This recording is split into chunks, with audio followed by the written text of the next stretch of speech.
අපේ ජීවිතයේ පළවෙනි ආරක්ෂකයා අපේ ළඟම මිතුරා අපේ ජීවිතයේ පළමු වීරයා කවුද? බහුතරයක් මේකට දෙයි උත්තරේ තාත්තා. අපේ රටේ නම් ෆාදර් කිව්වහම තාත්තා විතරක් නෙවෙයි. තාත්තා අප්පච්චි අප්පුච්චි කියලා කට්ටිය ඉන්න පුළුවන්. හැබැයි ඔක්කොම එකයි. අද පියවරුන්ගේ දිනේ එහෙම නැත්නම් තාත්තලාගේ අප්පච්චිලාගේ දිනේ ෆාදර්ස් ඩේ එක. මේක ලෝකේ හදපු දවසක්. ඒ වුණාට ලංකාවටත් දැන් ඒක බෝ වෙලා. මොකද ලංකාවෙත් හේතුවක් තියෙනවා තාත්තලා වෙනුවෙන් දිනයක් සමරන්න. ඒ තරම් ගෞරවනීය චරිතයක් තමයි තාත්තා කියන්නේ. හැබැයි ඒකට හේතුව කාලයත් එක්කම අපි ලොකු වෙනවා. දරුවෝ ලොකු වෙනවානේ. පුතාලා දුවලා ලොකු වෙනවා. හරි ඒගොල්ලෝ වගකීම් වැඩි වෙනවා. එයාලා රස්සාවලට යනවා. කතා කරන වාර ගන්න අඩු වෙනවා. තාත්තලත් එක්ක පුතාලා දුවලා එක ගෙදර හිටියත් මුණ ගැසීම් හරි අඩු වෙනවා. තාක්ෂණයේ දියුණුවලා හින්දා තාත්තට සමහරවිට WhatsApp එකක් දාන්නේ. එහෙම නැත්නම් මෙසේජ් එකක් දාලා කියන්නේ මම අද රෑ වෙනවා හරි මොකක් හරි. එහෙම මට්ටමක අද දවසේ පියවරුන්ගේ දිනය නැත්නම් ෆාදර්ස් ඩේ එක පොඩි අමුතු විදිහකට කතා කරන්න අපි හදන්නේ. අද PNS එකේ ගෞරවනීය සේවකයන් කීප දෙනෙක් එක්ක අපි පියවරුන්ගේ දිනය එහෙම නැත්නම් ෆාදර්ස් ඩේ ගැන ප්‍රශ්න කීපයක් අහන්නයි සූදානම් වෙන්නේ. ඒගොල්ලන්ගේ මතකය පොඩ්ඩක් අවදි කරන්නයි හදන්නේ. මුලින්ම මාත් එක්ක ඉන්නේ ඒ ආයතනයේම ගෞරවනීය සේවකෙක් විශ්වා අයිවන් විශ්වා පොඩි කාලේ හැදුනේ කොහෙද? මම හැදෙන්නේ අයියේ නුවර. එතකොට ඔයා එන අප්පච්චි කියන ඇත්තේ? ඔව් හරියටම හරි. අම්මා අප්පච්චිත් එක්කද එතකොට කුඩා කාලේ හැදුනේ? ඔව්. පුංචි කාලේ ඉඳන්ම අප්පච්චි අම්මයි එක්කම තමයි මහගෙදර ජීවත් වුනේ. මම අහන්නේ වාගේ ජීවිතේ මේ දැන් අපිට මේකට උත්තර එක එක්කෙනාගෙන් අහපුවාම එක එක දේවල් තියෙන්න පුළුවන්. කාලත් වෙනස් වෙන්න පුළුවන්. හම්බුන කෙනත් වෙනස් වෙන්න පුළුවන්. ඔයාගේ ජීවිතේ වාට ඉස්සල්ලාම ටැග් එකක් දුන්නේ මොකද්ද කියලා මතකද? ටැග් එකක් හම්බෙලා තියෙන මතක කාලෙක. ටැග් එකක් කියන්නේ මේ ටැග් කියන දේවල් එක එක සයිස් වලින් එක එක ප්‍රමාණ වලින් හම්බෙලා භෞතිකයක් තියෙනවා භෞතික නොවනත් තියෙනවා. මේ මතක හිටින දේවල් කීපයක් ඔළුවේ තියෙනවා. ඒ අතරින් එක දෙයක් මගේ ඔළුවේ තියෙනවා මේ එක සරලමකුත් ප්ලේන් එකක්. ටිකක් මම පුංචි මට මතක විදිහට 2-3 වගේ වසරවල් වලදී සාමාන්‍යයෙන් මම අඩි 3ක් විතර වගේ උස ඇති කාලේ අඩි 2ක් විතර වගේ දිග අඩි 1මාරක් විතර වගේ පළල එකක් ලොකු ප්ලේන් එකක්. ඔය ප්ලේන් එක මට මතක හිටින්න හේතුව මම දවසක් අප්පච්චිත් එක්ක ගිහිල්ලා ඔය ප්ලේන් එක දැකලා මම ඉල්ලුවා. මේක අරන් දෙන්න කියලා. ඒ අවස්ථාවේ මට මතකයි ඒ කාලේ මං කියන්නේ 2007-8 වගේ කාලේ රුපියල් 2700ක් වගේ ගාණක් ඔය ප්ලේන් එක. ඒ වෙලේ අප්පච්චි කිව්වා අපේ අප්පෝ ඕක ගන්න බෑ ගණන් වැඩි. ඇත්තටම ආර්ථිකයක දරා ගන්න බැරි ගාණක් ඒ කාලේ. ඉතින් ඒ ගාණ කියන්නේ ඇත්තටම අපේ තත්ත්වයේ හැටියට ලොකු ගාණක්. ඒක ගන්න බෑ කියලා කිව්වා. මට හිතුවා ඉතින් කමක් නෑ. ඉතින් වැඩි පොඩි ඩවුට් එකක් තියෙනවා. ඉතින් අර පොඩි ළමෙක් විදිහට පොඩි අවුලක් තියෙනවා. නමුත් මට මතකයි දවස් 3කට විතර පස්සේ ඒ ප්ලේන් එක ගෙදර ඇවිල්ලා තිබ්බා. ඒ කියන්නේ අප්පච්චි සාමාන්‍යයෙන් මම හැරෙන්න කලින් වැඩට යනවා. මම නිදාගෙන ඉන්න වෙලාවේ තමයි අප්පච්චි එන්නේ. අප්පච්චි ඇවිල්ලා මාව හැරවනවා අර ගෙනාපු දේ දෙන්න. සාමාන්‍යයෙන් හවසට රෑ 10ට 11ට වගේ 9ට විතර ඔෆ් වෙලා 10 11 12 වගේ වෙනවා ඉතින්. කොහොම හරි මේ ඔය ප්ලේන් එක ගෙනත් දුන්නා මට. දැන් මට ප්‍රශ්නයක් තිබ්බා එදා කිව්ව දේත් එක්ක මේක මොකද්ද කියලා. නමුත් මම ඒ ප්‍රශ්නේ අහන්න ගියේ නෑ. සායි කාලෙම ලොකු තේරුමක් තිබ්බෙත් නෑ. මම අදටත් කල්පනා කරනවා ඉතින් එයා කොහොමද ඒක ගෙනාවේ මොකක්ද කරේ කියන එක. සාමාන්‍යයෙන් එයාගේ පුරුද්දක් තිබ්බහම කිසි දෙයක් ඉල්ලපු වෙලාවට දීලා නෑ. හැබැයි කොයි වෙලේ හරි කොහොම හරි ඒක මගේ අතට හම්බ වෙලා තියෙනවා. දැන් තරුණයෙක් වුණාට පස්සේ තියෙනවානේ තාත්තා කෙනෙක්ගේ ආදරේ මට මේ කොහොමද ලැබෙන්න ඕන කියන එක හිතෙන්න පටන් ගන්නේ කොයි කාලෙක. කුංචි කාලේ ඇත්තටම ලොකුවටම තිබ්බා. මොකද එයා ගෙදර එනකන් එයාට ෆ්‍රී එකක් වෙනකම් මම බලන් හිටියා. කියන්නේ අපි දෙන එකට ෆිල්ම් බලනවා. අපි දෙන සින්දු දාගෙන නටනවා. අර එහෙම පොඩි ලොකු සම්බන්ධයක් තිබ්බා අපි දෙන්න අතරේ. ඊට පස්සේ අර කාලෙත් එක්ක පොඩි දුරස් වීම ටිකක් තිබ්බා. එයාට කියන්න ඕන දේ අම්මා හරහා කියන කාලයක්. අර පර්මිෂන් එක මොකක් හරි දෙයට අම්මට කිව්වහම අම්මා එයාට කතා කරලා ෂේප් කරලා පර්මිෂන් එක අරන් දෙන කාලයක්. ඊට පස්සේ කොහොම හරි අර උසස් අධ්‍යාපනයත් එක්ක ඔය කොවිඩ් පසංගතෙත් එක්ක පොඩි රැකියාව හොයාගෙන ඉන්න බැරි පොඩි හිරවීම් ටිකක් ආවා. ඔන්න ඔය කාලේ මට පොඩ්ඩක් නිකන් අර එයාගෙන් ටිකක් බැකින් එකක් තිබ්බනම් හොඳයි. අර එයාගේ වචනකින් හරියන සපෝට් එක තියෙන එක හොඳයි කියන එක සාමාන්‍යයෙන් මට අවුරුදු 19 20 21 වගේ කාලෙදී ටිකක් තදර දැනෙන්න ගත්තා. දැනුණට බෑනේ. දැන් ඕනේ වෙනවනේ. ඒකට එහෙම තාත්තා දෙන්න සූදානම් වුණාද? එහෙම මතක කොහොමද තියෙන්නේ? උඹට එහෙම ඉල්ලීම් වාගේ චර්යාවෙන් පෙන්වනද තාත්තට? තාත්තා ගාවට ගියාද? තාත්තත් එක්ක දිගට හැසිරුණාද? ඔව් සමහර වෙලාවල කියන්නේ ඩිරෙක්ට් දෙයක් අහන්නේ නැහැ. ඔය ප්‍රවෘත්ති බල ඉන්න ගමන් පොඩ්ඩක් නිකන් අර වටින් වචනේ දාලා බලනවා. අර ඩිරෙක්ට් දෙයක් අහන්න තරම් මේකක් තිබ්බේ නැහැ. එක්ක අම්මා හරහා වචනේ දානවා. නැත්තම් ටීවී එකේ බලන ගමන් ෆිල්ම් එකක් බලන ගමන් ඔය මොන හරි වැඩක් කර කර ඉන්න ගස්සේ අපච්චි මෙහෙම දෙයක් කරොත් මොකද?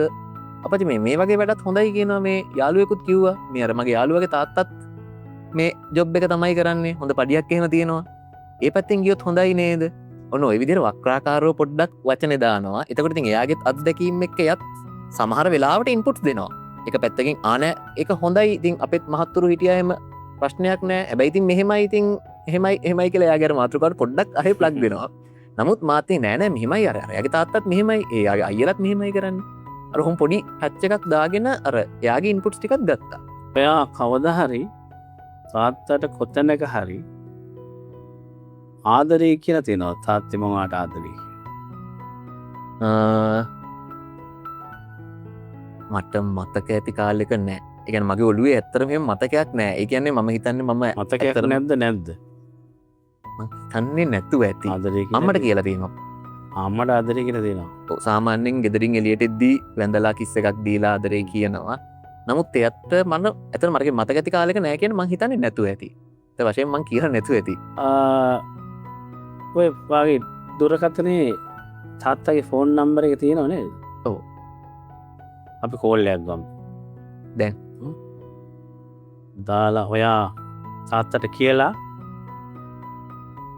Speaker phone දාමු. මොකද්ද කියන්නේ ඔය තාත්තා? නැසලා තාත්තට කතා කරන්න. ඔයා chance එකක් දෙනවා. මේ අක්ෂර සංඛ්‍යාත ප්‍රේක්ෂකයන් බලාගෙන ඉද්දි තාත්තට ආදරේ කියන්නේ මේ මොකද්ද මේ කියලා බලයිද දන්නේ. බලන්න අරගෙන බලමු අපි. තාත්තා ඉන්න මූඩ් එක ගන්නවා. අපි බලාපොරොත්තු නොවන දෙයක් වෙන්නත් පුළුවන්.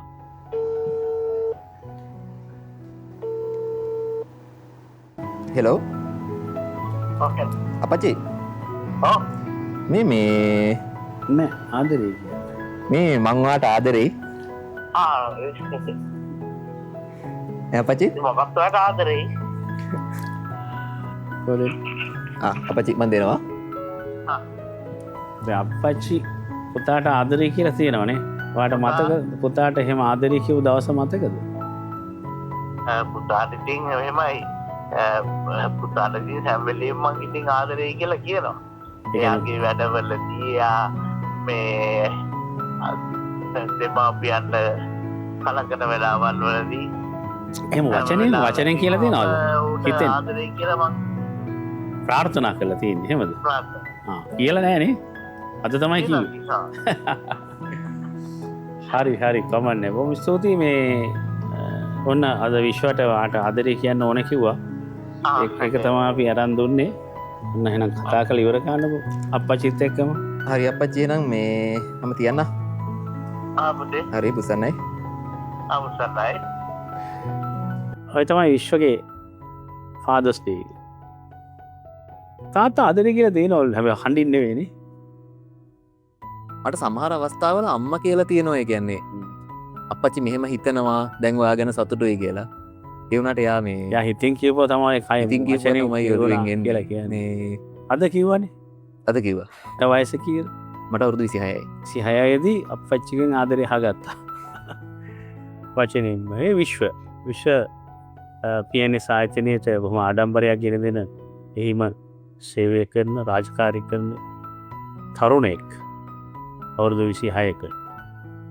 ඒ තමයි අද අපි මේ විශේෂ වැඩසටහනේදී ඉස්සල්ලාම තමන්ගේ තාත්තට අපච්චිට ඒ අපච්චි ගැන අපච්චිගේ ආදරේ ගැන කතා කරන්න එකතු වෙච්ච එක්කෙනෙක්. බොහොම ස්තුතියි ආවට. ස්තුතියි. අපි යමු තවත් එවැනිම PNS ආඩම්බර අපේ සේවක මහත්මයෙකුට මහත්මියකට.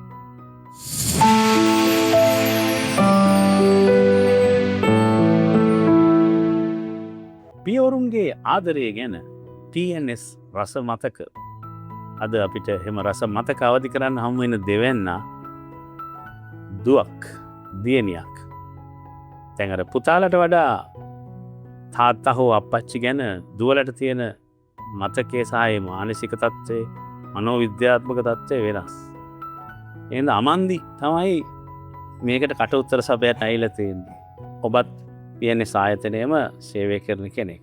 මම විශ්වාස කරනවා අමන්දිට අර මං කිව්ව පොදු නියතේ හරි කියලා කියන්නේ. ඔයාගේ පළවෙනි ආරක්ෂකයා, පළවෙනි මිතුරා, පළවෙනි වීරයා තාත්තද? ඔයාගේ ගම්පලත් කොහෙද? මම කුරුණෑගල. කුරුණෑගල. අප්පච්චිද තාත්තද? තාත්තා. තාත්තා දැන් මේ අපේ දුවලගේ දැන් මට දුවෙකුයි පුතුකුයි දෙන්නෙක් ඉන්නේ ඉඳන් මේ වැඩසටහන හරි ලේසි. මේ වයසෙන්. ඒ නිසා මොකද මම්මගේ අප්පච්චිත් එක්ක තිබ්බ සම්බන්ධ ගැටණයි දැන් මගේ පුතා මාත් එක්ක තියෙන සම්බන්ධ ගැටණයි. මගේ දුව මාත් එක්ක තියෙන ආදර කාරණායි මේගොල්ලන්ට ගැලපෙනවා. ඇත්තම කියනවනම් සමහර මේ දුවලා තමන් කවදාද හොයාගෙන ස්වාමි පුරුෂයත් තුලත් තාත්තා කෙරේ අප්පච්චි කෙරේ ලක්ෂණ බලාපොරොත්තු වෙනවා. තාම එහෙම හිතලා නැතුව ඇති. නෑ. මං හිතලා තියෙන්නේ. ඈ හිතලා තියෙන්නේ. ඔව්. එහෙම එකක් තියනවද? මම මගේ දුකින් අහපුවාම නා ඕක කිව්වා. ඒක ඇත්ත. අප්පච්චි වගේ හස්බන්ඩ් කෙනෙක් හම්බ වෙනවා හොඳයි කියලා. මොකද අපිට ඉස්සෙල්ලාම තාත්තගේ ආදරේනේ ඉස්සෙල්ලාම දැනෙන්නේ. එතකොට අම්මට දෙන ආදරේ, එතකොට අපිට දැනෙන, ඒ කියන්නේ අපිට දෙන ආදරේ ඒවත් එක්ක මමත් හිතනවා මගේ අනාගත සහකරුවත් මගේ තාත්තා වගේ වුණා නම් මගේ ජීවිතේත් වටිනවා කියලා. වාට ඉස්සල්ලාම හම්බෙච්ච තෑග්ගක්. ලැප්ටොප් එකක් තමයි ඉස්සෙල්ලාම හම්බුනේ. අර ලොකු ඉතින් ලැප්ටොප් එක හම්බ වෙනකන් සාමාන්‍ය පෙළ පහ වෙලා. නෑ. හයේදී අතේදී. හයේදී ලැප්ටොප් එක හම්බුනානේ. තාත්තට කෝල් කරලා කිව්වා තාත්තේ මට ලැප්ටොප් එකක් ඕනේ. එහෙම කියලා. හැබැයි තාත්තා එදා කිව්වා මට හොඳට මතකයි. පොඩි ළමයිට දැම්ම ලැප්ටොප් ඕනේ නැහැ කිව්වා. මොකද ඒ කාලේදී ඇත්තටම ලැප්ටොප් එකකින් කරන්න වැඩ නැහැ නේ වයස් වල හැටියට තියෙන ගේම් ගහන්න. එතකොට මං ඉල්ලුවත් ඇත්තටම ගේම් ගහන්න. තාත්තා එදා කිව්වා ඉස්සල්ලාම ඉගෙන ගන්න හොඳට. ඉගෙනගෙන මම ලොකුණාම අරන් දෙන්නම් කියලා කිව්වා. හැබැයි මම හිතපු නැති ඇඬුවා. හැබැයි මම හිතපු නැති දවසක තාත්තා ලංකාවට එද්දි. එතකොට මම කොළඹ හිටියා අපේ ආච්චිලා ගෙදර. ඒ ගෙදර ඇවිල්ලා මම තාත්තා හම්බෙන්න ගෙදර ගියා. තාත්තා ලංකාවට එද්දි. ඊට පස්සේ තාත්තා ඇත්තටම ලැප්ටොප් එකක් ගෙනල්ලා මගේ අතට දෙද්දි දරා ගන්න බැරි සතුටක් මට දැනුණා. කියන්නේ හිතුවේවත් නෑ ඒ වෙලාවේ මට ලැප්ටොප් එකක් හම්බෙයි කියලා. වාට හිතෙන්නේ කවදාද කොයි කාලෙද තාත්තා වාට ගොඩක් ආදරේ කරන්නේ නැත්තේ? වාට තාත්තා කෙරේ ආදරෙත් ඒ වගේ ඇති වෙන්නේ නැත්තේ. මට පොඩි කාලේ වගේම දැනුත් ආදරේ දැනෙනවා. එහෙම අර පොඩි කාලේ ලොකු කියන්නේ ලොකු වුණාමයි කියලා වෙනසක් නැහැ. තාත්තා ගහලා නේද? නෑ. අම්මා ගහන්න ආවත් තාත්තා තමයි මම බේරගන්නේ. තාත්තගේ පිටිපස්සට ගිහින් තමයි මගේ හැංගින්නේ. ඔයා තාත්තට ආදරේ කියලා ඇති වුණා. මම ගිය අවුරුද්දේ මම කිව්වා ඒ ඇවිල්ලා මම තාත්තට ෆෝන් එකක් අරන් දුන්නා. මගේ පඩියෙන් මම ෆෝන් එකක් අරන් දුන්නා. දෙන්නාම තාත්තා ඇහුවේ ඇයි මේ වගේ දෙයක් අරන් දෙන්නේ කියලා. ඒක දැන් තාත්තා අපිට කොච්චර දේවල් දීලා තියෙනවද? තාත්තා නිකමට ඉන්නකොට ෆෝන් එක චුට්ටක් බලන්න මම තාත්තට දුන්නාම තාත්තට මං කිව්වා තාත්තේ මම තාත්තට ආදරේ නිසායි මම මෙහෙම දෙන්නේ කියලා. ඒ තාත්තා දා ගොඩක් සතුටු වුණා. අද පියවරුන්ගේ දිනේනේ. අද විශේෂයිනේ. අද පියවරුන් ගැන PNS රස මතක නෙමෙයි යන්නේ. ඔයා වැඩ කරන ආයතනයේ ආඩම්බරේ තියාගෙන අද මේ ෆාදර්ස් ඩේ එකේදී තාත්තට ආදරේ කියන්න හම්බුනොත් කොහොමද? කියලා බලන්න. තාත්තා මේ මෙදිරිට අපි දැන් මෙතනින් ගෙන්නොත් එහෙම. තාත්තා දැන් එවිදන් ආවොත් මොකද කරන්නේ? ඒ වුණොත් ඉතින් බදා ගන්නවා. ඔව්. අපිට ඒ වැඩේ කරන්න බැරි වුණා. ඔයාගේ ෆෝන් එකෙන් තාත්තට කෝල් එකක් ගමු.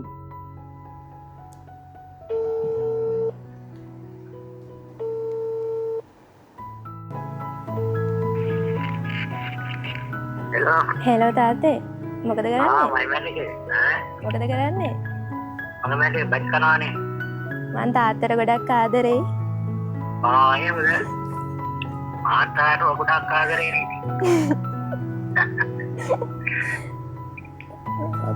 කාලෑමද? නෑ තාත්තා තාම තා ටිකකින් කනවා. එහෙමද? ඇති? ආදරේ කියලා තියෙනවා. තාත්තේ මං තියන්න. මම උසප්පයි. උසන්නයි.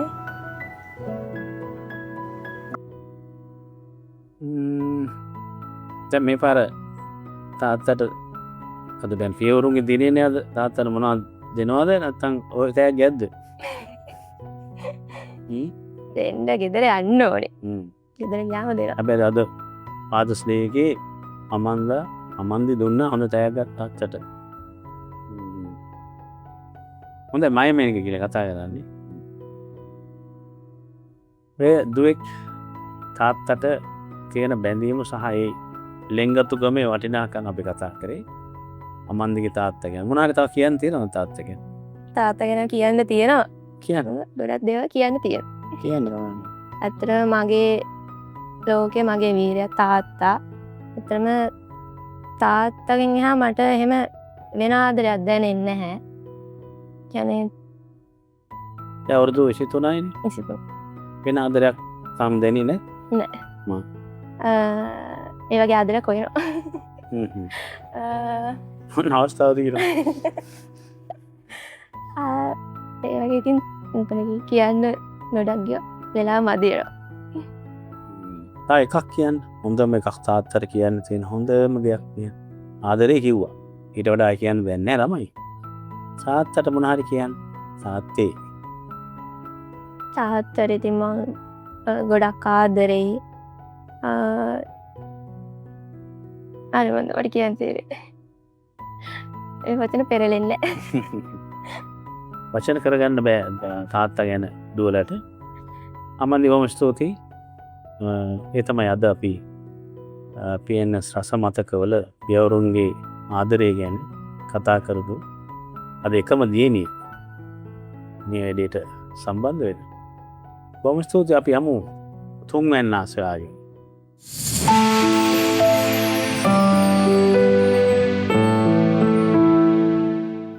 අද මේ සුවිශේෂ දිනේ නැත්නම් පියවරුන්ගේ දිනේදී තාත්තලා වෙනුවෙන් කරන විවිධ වැඩ අස්සේ මෙහෙම හදවත් තුනක් එක තමයි සාකච්ඡා කරන්න සංවිධානය කළේ.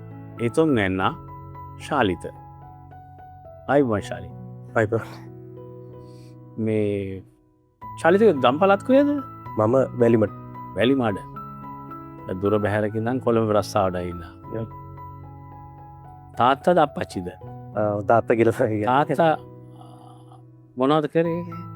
තාත්තා මුලින් තාත්තා කරේ මේසන් රස්සාවක් කරා. ඊට පස්සේ තාත්තා යුද හමුදාව ඇතුළත් වුණා. ඊට පස්සේ අවුරුදු 22ක්ම යුද හමුදාවේ සේවය කරා. දැන් විශ්‍රාමසුවෙන් ඉන්නවා. දැන් ඉන්නේ.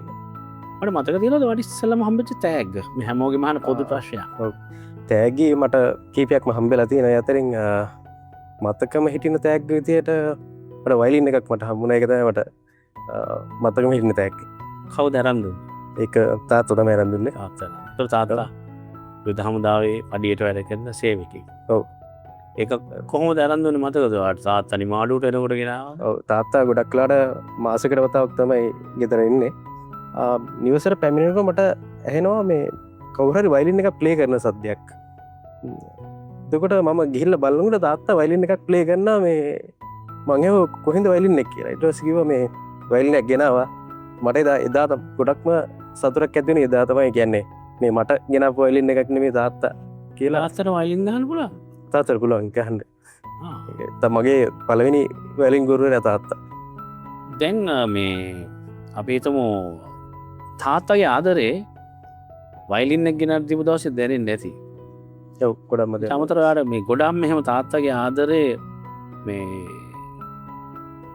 දැනුනේ කොයි කාලෙද?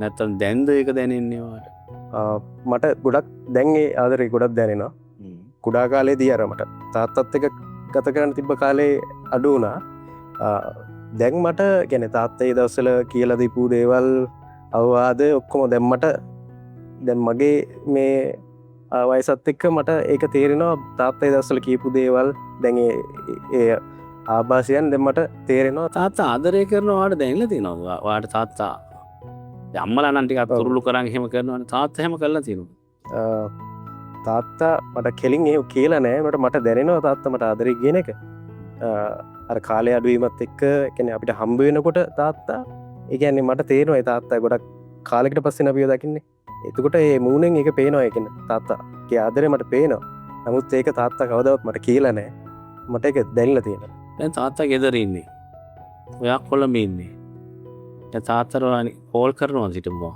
හැමදාම මම හවසට ඔෆිස් එකෙන් ඕෆ් වෙලා ගිහලා මම කෝල් එකක් ගන්නවා තාත්තට ඔයාට කියන්නේ ඔයාට තාත්තා ඔයාටවත් එහෙම වචන වලින් ආදරේ කියලා නෑ ජීවිතේට නෑ ඇත්තම මං තාත්තට ආදරේ කියලා කියලා නෑ අද කියමු නෑ අද ෆාදර්ස් ඩේ එකේ කියමු ගන්නව තාත්තට කෝල් එක තාත්තා ගෙදර ඉන්නවද මේ වෙලාවේ ඉන්නවා ගෙදරේ ගන්න බෑන් තාත්තට කෝල් එක තාත්තට කෝල් එක කරන ස්පීකර් ෆෝන් දාලා කියන්න බෑන් තාත්තේ මං ඔයාට ආදරේ කියලා මේවා මේ පොඩ්ඩක් අපි ශ්‍රී ලාංකික අපිට ටිකක් පුරුදු දේවල් නෙවෙයි එකක් තමයි අපි ශ්‍රී ලාංකික කියන්නේ හැටියට මේ ඉමෝෂන් රිකෝල් කරනවා හරි අඩුයි කියන්නේ කියනවා අඩුයි අපි චියර් කරන්නේ නැහැ සමහර දැන් අප්පුඩි ගහන්නේ නැහැ හයියෙන් හැබැයි හදවතින් අප්පුඩි ගහනවා ලෝකේ එහෙම නෙවෙයි අප්පුඩි ගහනවා හයියෙන් අඬනවා හයියෙන් බදා ගන්නවා I love you කියලා හයියෙන් කියනවා බලමු තාත්තා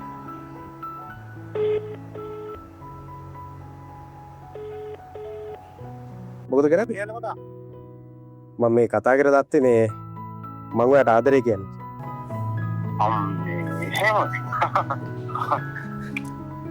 හැමදාම ආදරේ අද පියවරුන්ගේ දිනේ කියන්නේ අද පියවරුන්ගේ දිනේනේ අද විතර ඒකනේ අඩා ඒකනේ ආදරේ නම් පස්සේ ගන්න මං ආදරේ නම් මම පස්සේ ගන්න හරි හරි එහෙනම් වැඩක් කරන්න එහෙනම් සුබ දවසක් වෙනවා මම කියන්නම් හරි විසන්න මේ තමයි තාත්තලා පුතාලා ආදරේ කියා ගන්න හැටි මම හිතන ආදරේ කියලා නෑ තමයි දෙන්න කියවන තාත්තාති අඩි මොකද අද විතරක් කියලානේ පළවෙනි යතව මොකද්ද දැනුනේ අද මේ චූටි වෙලාවක් වත් එක්ක ගත කරේ තාත්තලා කෙනෙක් මෙහෙම එක දිගට විනාඩි 10ක් තාත්තලා ගැන මතක් කරගෙන ඉන්න මම හිතන්නේ පුතාලාට වෙලානේ ඔව් අවුරුදු ගානක මතකේ අද ඉස්මතුනේ කියන්නේ තාත්තට තියෙන ආදරේ සහ තාත්තට මම ආදරේ කියලා තාත්තට කියන්න අවස්ථාවක් ලැබුණේ පළවෙනි වතාවට ඒ නිසාද ඉතින් ගොඩක් සතුටු ඇත්තටම බොහොම ස්තුතියි එහෙනම් ඔයාටත්